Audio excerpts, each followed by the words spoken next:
Telangana assembly के लिए रियासत तेलंगाना का 2020 का बजट आज टी हरीश राव ने असेंबली में पेश किया है, जो 1,82,000 करोड़ का है। बजट के अंदर कई खामियां अपोजिशन ने बताई और अपोजिशन ये बता रहा है कि जो रेवेन्यू यहाँ पर बजट में दिखाया गया है वो एक्चुअल लोन है। लोन को रेवेन्यू में कन्वर्ट करते हुए आवाम को बेवकूफ़ बनाया जा रहा है। असेंबली में आज 2020 का बजट पेश किया गया। आइए हम इस सिलसिले में कांग्रेस के लीडर जनाब श्रीधर बाबू से बात कर रहे हैं। श्रीधर बाबू साहब, आज जो बजट पेश है उसमें क्या नया है? नया कुछ नहीं है, फिर भी और एक बार जो फिगर्स का तालमेल ऐसा कर दिया है। एक तरफ मुख्यमंत्री साहब और फाइनेंस मिनिस्टर के स्पीच में जो बताया गया है, जितना आमदनी राष्ट्र सरकार को आ रही है वो सही तरीके से बताया नहीं, मगर सब डिपार्टमेंट्स को इतना पैसे दे रहे बोल के क्लासिफाई करे। एक तरफ ये सरकार बोल रही है इकोनॉमिक रिसेशन है बोल के। इकोनॉमिक रिसेशन रहते हुए रेवेन्यूज़ बताते हुए अभी हमारे सीएलपी लीडर जो बताया कम 25% रेवेन्यू ज़्यादा हुए है बोल के दिखा रहा है। ये कैसा हो सकता है? सिंपल इकोनॉमिक्स में भी नहीं होता। एक तरफ रिसेशन की तरफ से आमदनी नहीं आ रहा है बोल के फाइनेंस मिनिस्टर पहले 2 पेजेस में बताया। आखिर में आने के बाद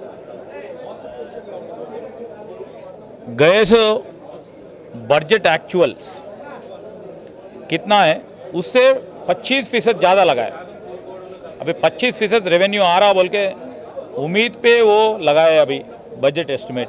कैसे आएंगे? एक तरफ आप इकोनॉमिक रिसेशन बोल के बोल रहे, दूसरी तरफ आप बजट का ये एस्टिमेटेड बढ़ा के लोगों के गुमराह कर। और एक बड़ी चीज़ है यहाँ पर, एम्प्लॉयज़ के आईआर के बारे में बात नहीं करें, पे रिवीजन के बारे में बात नहीं करें, अनएम्प्लॉयड यूथ के जो 3016 देने का इलेक्शन का वायदा है उसके बारे में बात नहीं करें। अभी फीस रिएम्बर्समेंट बारे में बात करें।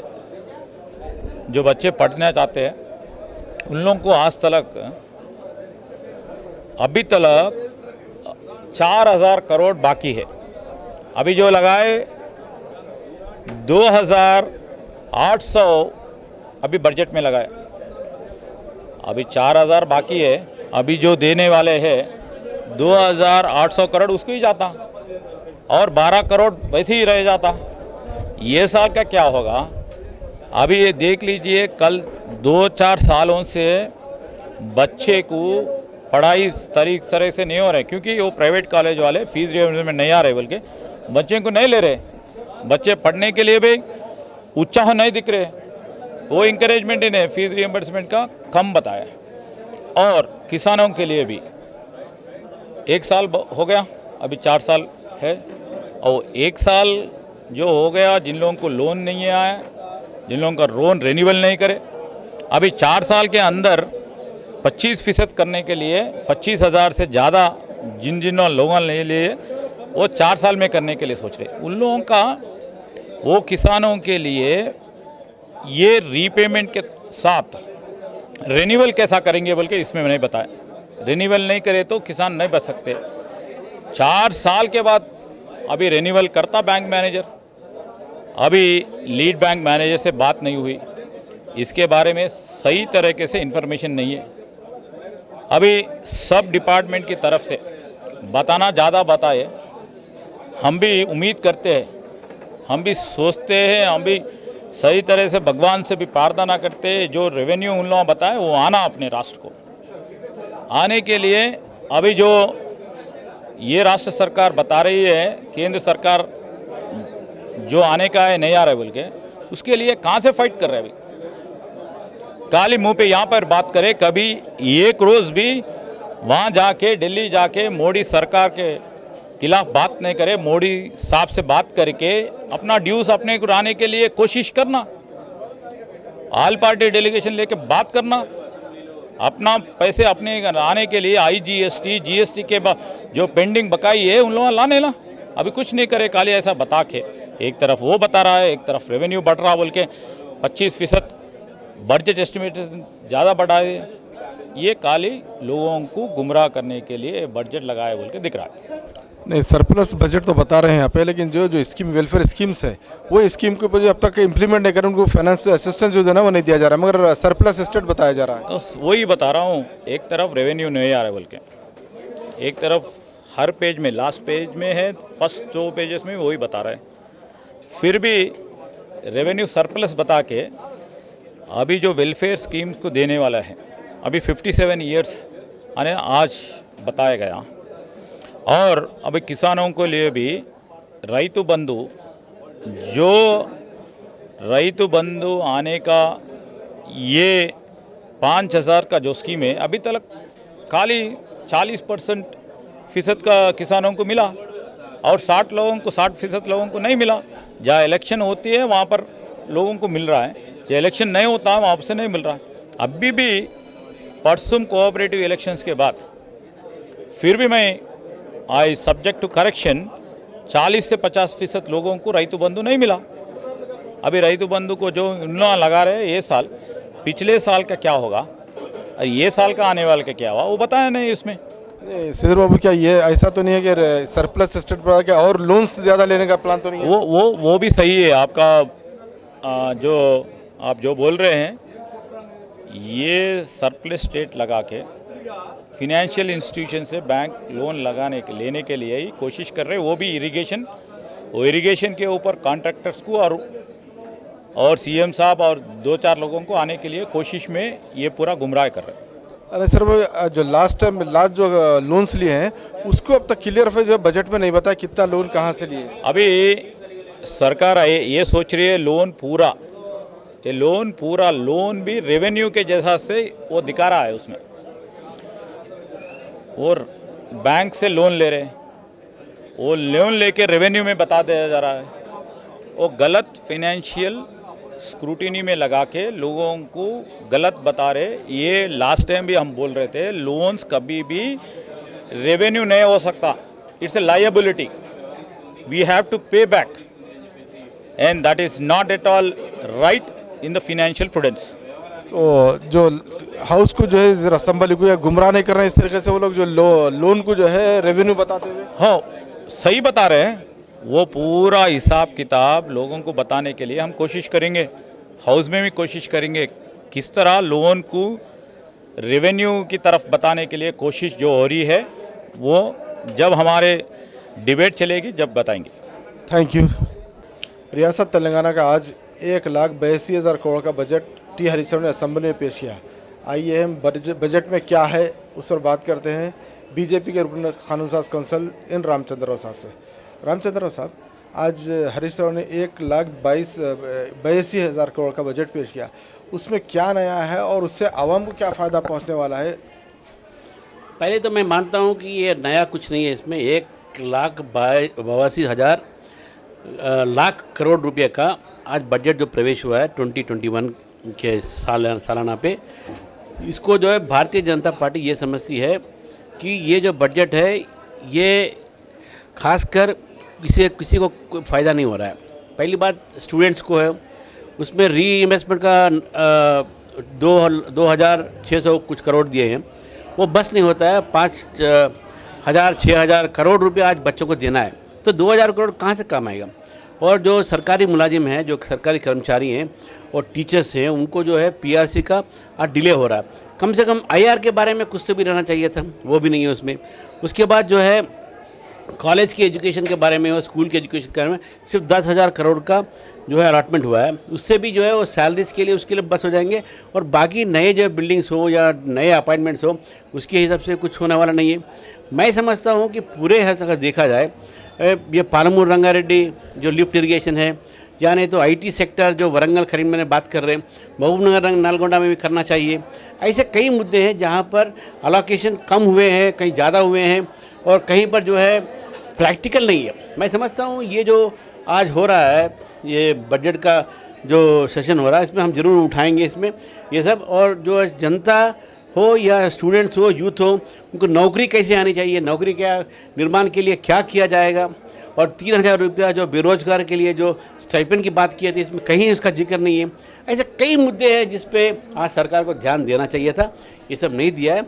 हम समझते हैं कि ये बजट एक निराशाजनक बजट है और जनता के लिए इससे कोई लाभ होने वाला नहीं है। रामचंद्र साहब, जो रेवेन्यू बताया गया है, क्या ये रेवेन्यू की करेक्ट है जो इनका बताया गया है, या फिर लोन जो लिया जा रहा है लोन को रेवेन्यू में कन्वर्ट करके बताया जा रहा है? नहीं, लोन तो लिया जा रहा है, क्योंकि पिछली बार सीएम ने भी कहा था कि हम लोन लेंगे। हर जगह से वो लोन ले रहे हैं, गवर्नमेंट से, गवर्नमेंट ऑफ इंडिया से ले रहे हैं, कहीं से ले रहे हैं। भाई रेवेन्यू अभी उनका ब्रेकअप क्या है, कैसे आ रहा है, जीएसटी से कितने आ रहे हैं, टैक्स डेवल्यूशन कितना है, वो पूरा देखना पड़ेगा। लेकिन मैं समझता हूँ रेवेन्यू भी जो है बड़ा चढ़ा के बोल रहे हैं।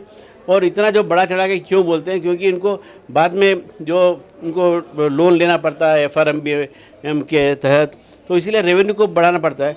उनका कहना है कि रेवेन्यू बढ़ा है एक इकोनॉमिक रिसेशन कारण भी। अब उन्होंने जो हमें मटेरियल दिया है उसको ध्यान से पढ़ने के बाद ही मैं उसके ऊपर टिप्पणी कर सकता हूँ। लेकिन अब तक जो है मैं समझता हूँ कि जो भी आंकड़े सरकार ने दिया है उस पर हमें कोई विश्वास नहीं है। लास्ट बजट के अंदर जो एलोकेशन हुआ था उसमें तो जो एक्चुअली ये लोग तो 100% यूटिलाइजेशन बताएं, लेकिन एक्चुअली कई डिपार्टमेंट में तो जो है 50% भी यूटिलाइज नहीं होना, फंड अलर्ट किया गया है उस पर। हाँ, वो सही बात है। ऐसा तो लगता नहीं है कि हर जगह पर हुआ है। ये कहते हैं पिछली बार उससे पहले 2018-19 में उसमें पूरा यूटिलाइजेशन नहीं हुआ था, लेकिन गत साल का जो बजट है, इंटरिम बजट जो पेश हुआ था, उसमें सरकार कहती है कि हमने पूरा बजट यूज़ किया। लेकिन यहाँ भी अब अगर पूछेंगे डिपार्टमेंट वाइज, कहीं भी इनका जो है इस्तेमाल नहीं हुआ है। इसमें हमको देखना पड़ेगा आंकड़े कि किस में कितना खर्च किया गया, क्या है, क्योंकि कैग का जब रिपोर्ट आएगा और इकोनॉमिक सर्वे रिपोर्ट उन्होंने दिया है, ये सब देखने के बाद हम बता सकते हैं कि कितना क्या खर्च किए हैं इन्होंने और किस पर खर्च किए हैं। हमारा यही शक है कि जो है बजट में जो पैसा आया था ये अलग अलग जो डिपार्टमेंट्स के लिए कहीं सी बातें हैं उसको जो है डाइवर्ट किया गया है दूसरे प्रोजेक्ट्स के लिए। तो रामचंद्र से यूजुअली जो है बीजेपी ये बताया गया है कि सेंटर से मोर देन 1 लाख करोड़ रुपये जो है डिफरेंट स्कीम्स को यहाँ पर आए, जबकि स्टेट गवर्नमेंट डिनाई करती है कि हमारे को इतना पैसा नहीं, ओनली 30,000 करोड़ आया बोल के बता रही है। नहीं, ये फेज वाइज आता है। अब तक 30,000 आया होगा, आने वाले दिनों में आएंगे। और उसमें क्या है, जहाँ तक सेंट्रल का और स्टेट गवर्नमेंट का सवाल उठता है, उनके जो टैक्स के डेवल्यूशन है हमने सेंट्रल गवर्नमेंट ने कभी रोका नहीं है। हाँ, ये बात हो सकती है कभी फेज वाइज में कभी डिले हो सकती है, कभी देरी हो सकती है, लेकिन कल सीएम साहब ने भी कहा था कि सेंटर से हमें पैसा मिल रहा है, उसमें हमारा कोई शक नहीं है।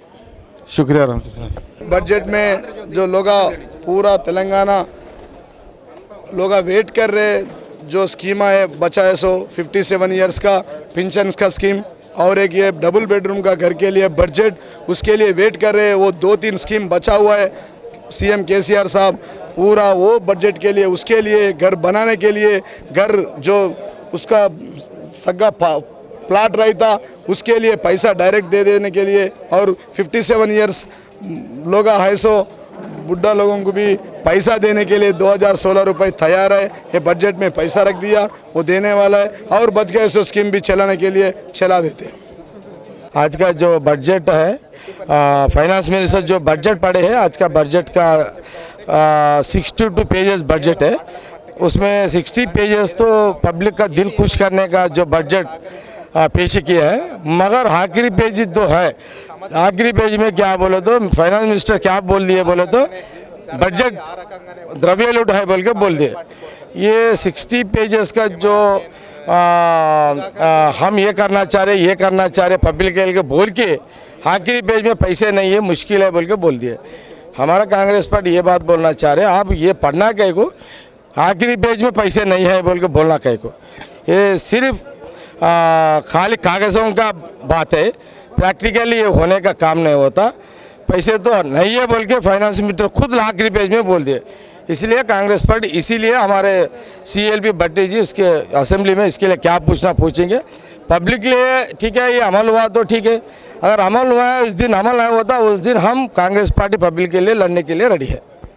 खुशी की बात है, जैसा तेलंगाना फॉर्मेशन के टाइम पे वो बदुआ देते हुए गए Andhra rulers, Andhra business people, मगर उसके खिलाफ अपना हुकूमत आज रूलिंग कर रहे। अब वो CM साहब ने जैसा पब्लिक से आए सो लीडर है।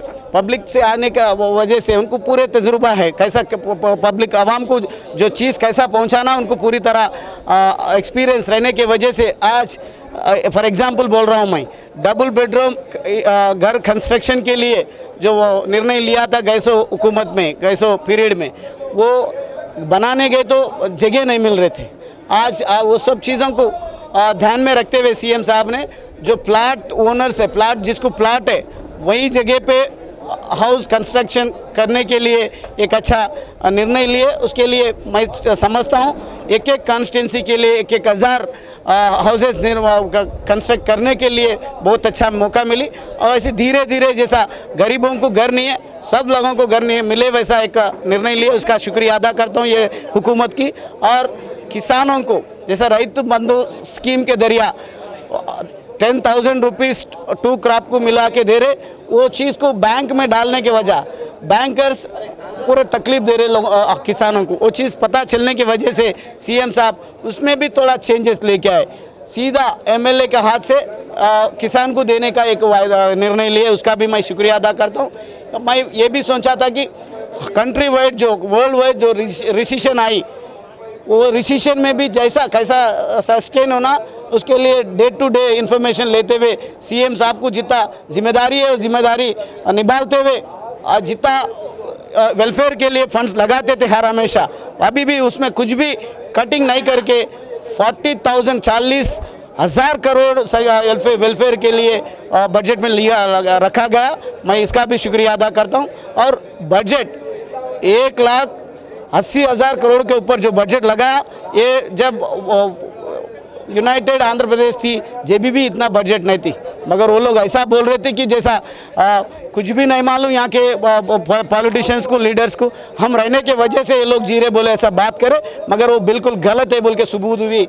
आज किसान का जो भी मदद कर रहे और प्रोजेक्ट्स जो का कंस्ट्रक्शन चल रही, और कालेश्वरम प्रोजेक्ट भी ख़त्म होने को आया, और हर ज़मीन को, हर इंच को भी पानी में मिले वैसा किसान एक सेल्फ रेस्पेक्ट जीना, सेल्फ रेस्पेक्ट जिए वैसा एक जो निर्णय लेते गए।